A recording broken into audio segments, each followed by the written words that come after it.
Hello everyone, welcome back, and we're going to carry on talking now about Sinn Féin, and as I said, we're going to talk about particularly the political kind of birth of Sinn Féin, really, and the reasons for it. And we mentioned last time the kind of very quiet situation that you've got in Ireland for the first 6 months after the Easter Rising. And I say the reason we get that change is not anything that happens in Ireland, but it's what happens particularly in British politics.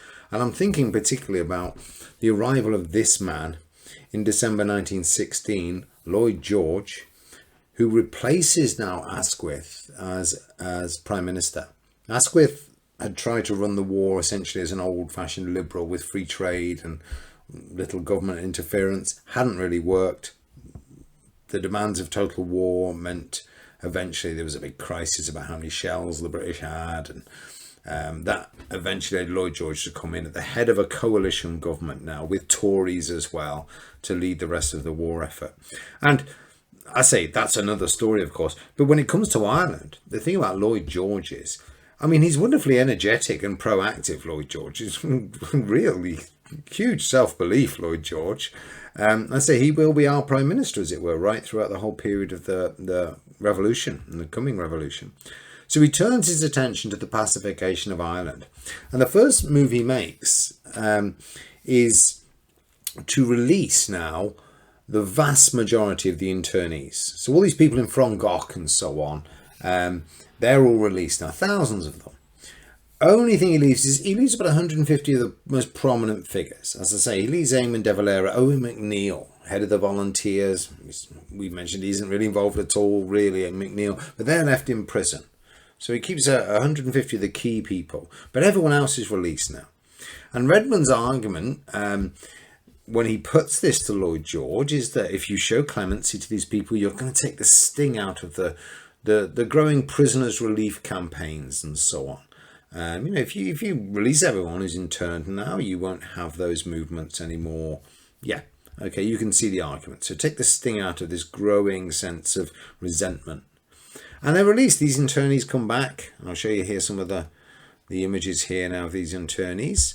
And you can see they're all coming back from Frongoch. And now, the reality is this doesn't work at all. In fact, the opposite actually happens. Because they're released as a gesture in time for Christmas.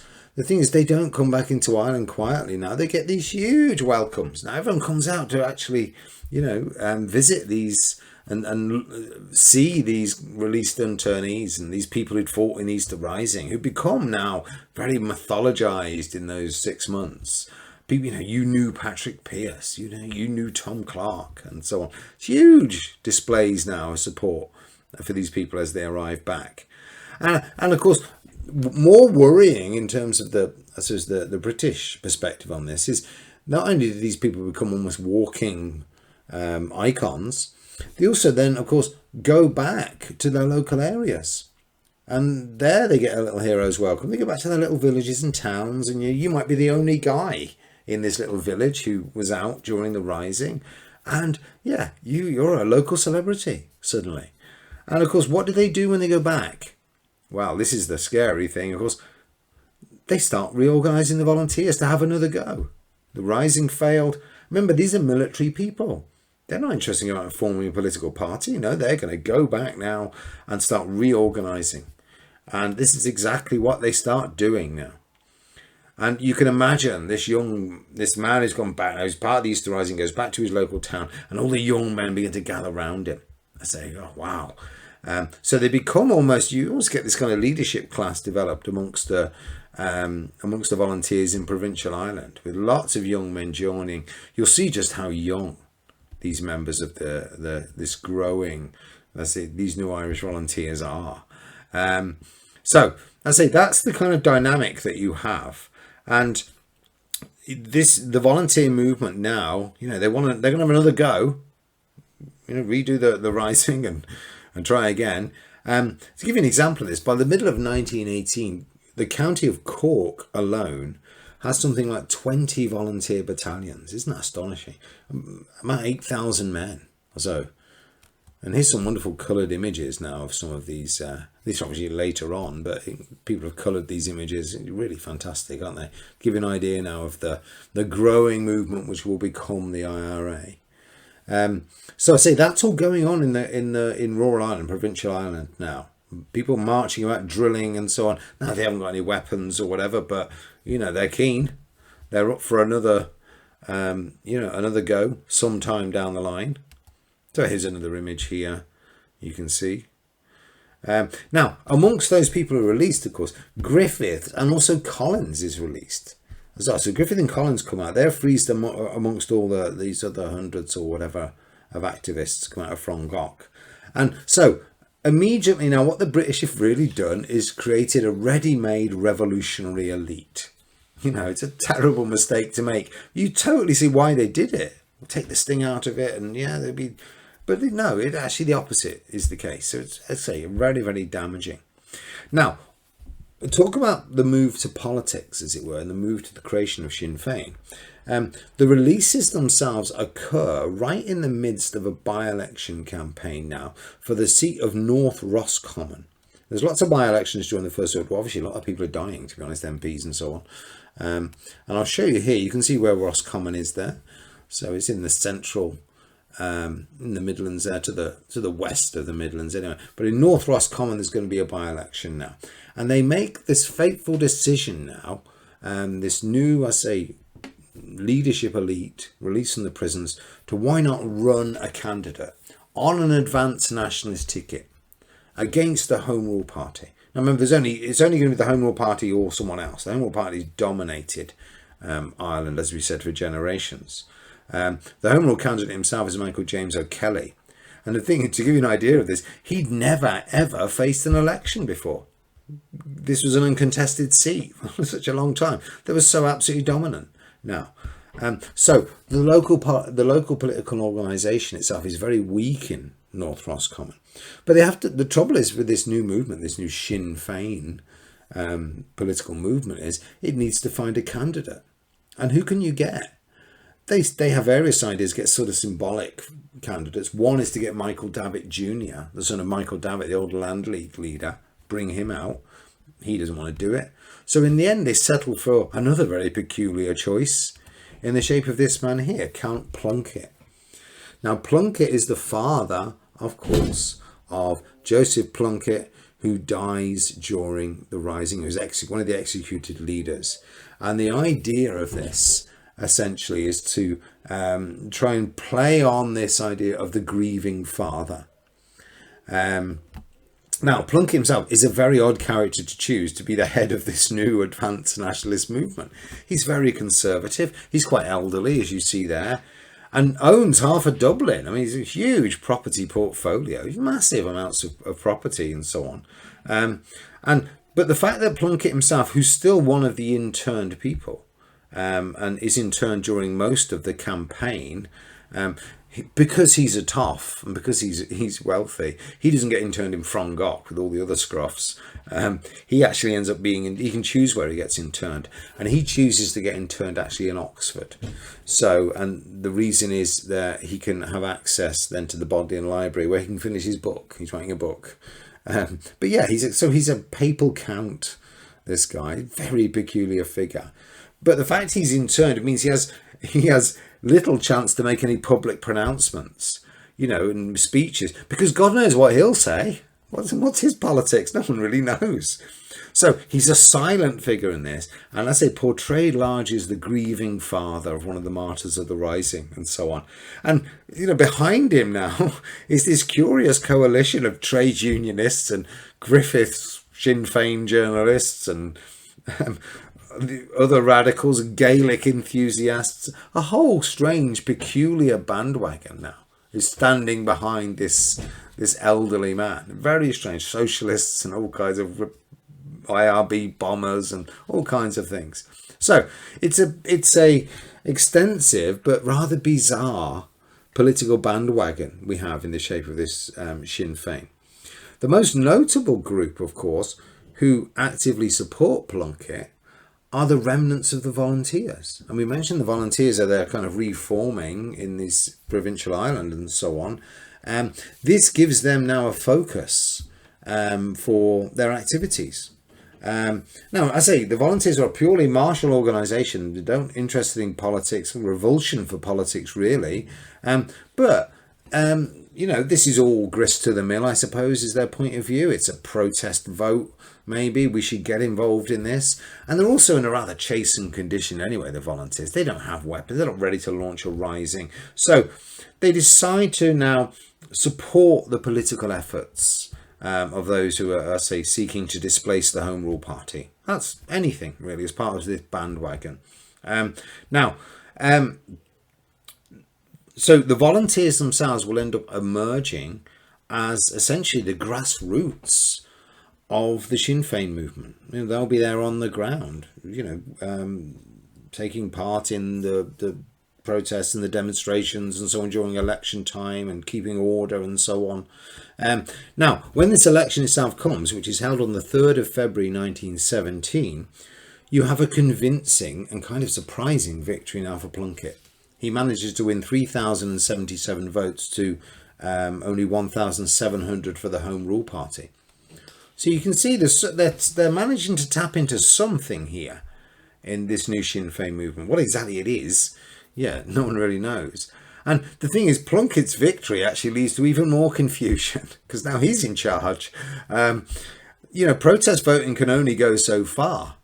And what Plunkett actually decides to do, he has a go at trying to bring this movement together, trying to create something coherent.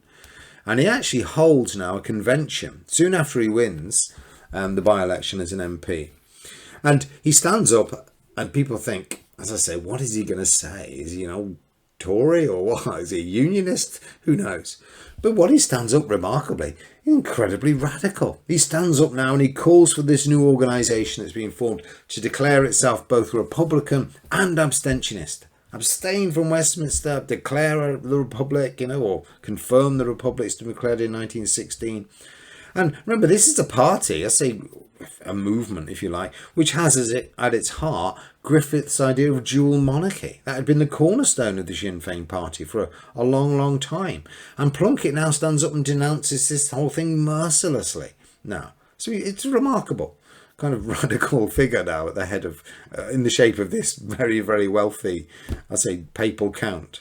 Now, Plunkett's radical cry now draws support from, as you'd imagine, more radical elements of this advanced nationalist movement. And particularly someone who backs him is the increasingly prominent figure of Michael Collins. Now, Collins himself, and there's Griffith as well with Collins, they will have a long, long political relationship. The two of them never really like each other. Collins never really likes Griffith that much. And I say Griffith, as we've said many times, Griffith, why is he even in this movement, to be honest? He's not in any way a Republican. So Collins himself, what happened with Collins is he'd gone back to his home in West Cork, you see, and he'd expected to have a little welcome himself back home in West Cork, as everyone else is getting, be the little local hero. No one really turns up, and he's disgusted at this. So he ends up going back now to Dublin, and he'll be in Dublin now for the rest, really, of this revolution. He'll never really be in Cork again.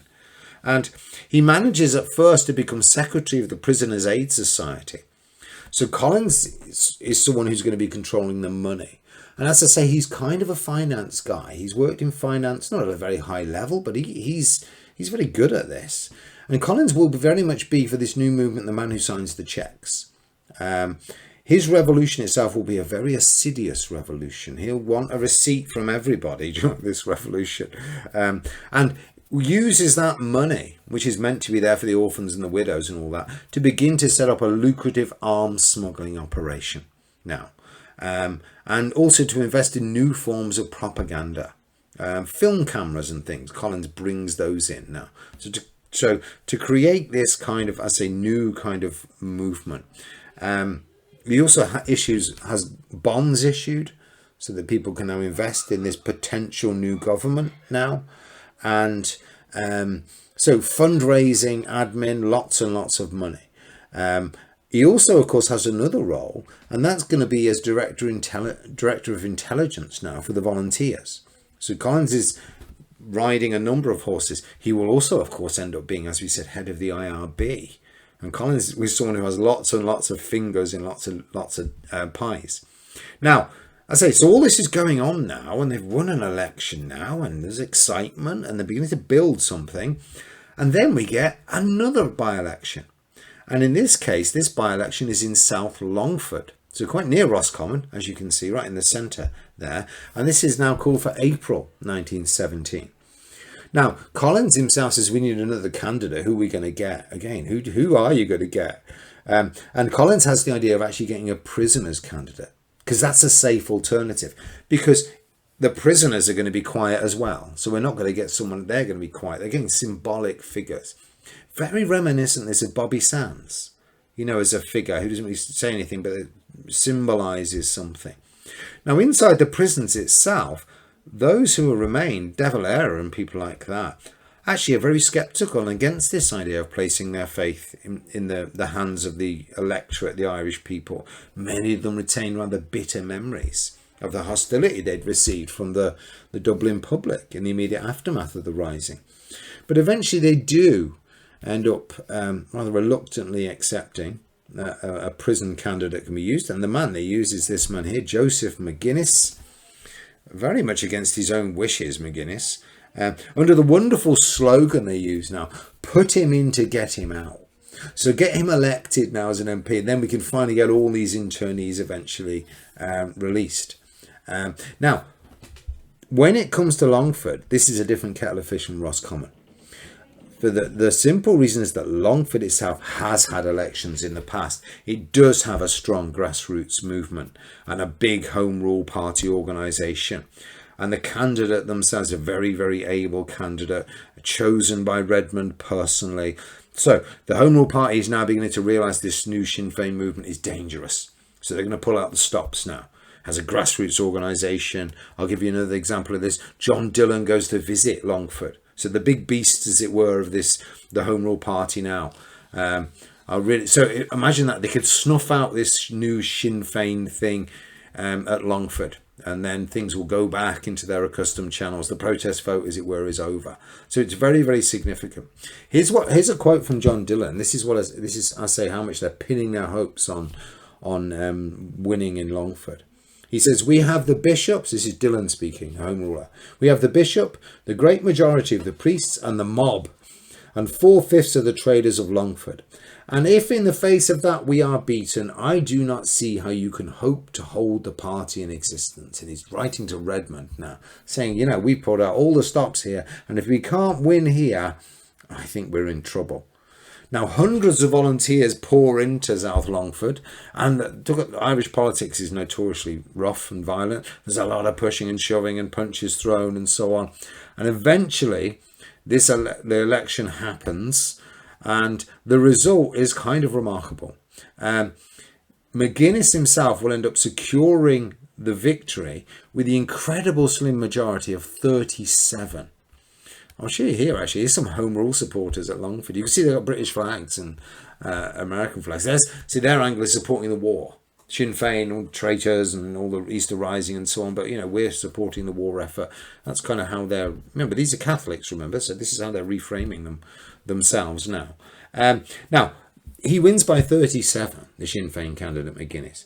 But only after the discovery of a bundle of uncollected ballot papers that somehow had been missed, which gave Sinn Féin this victory.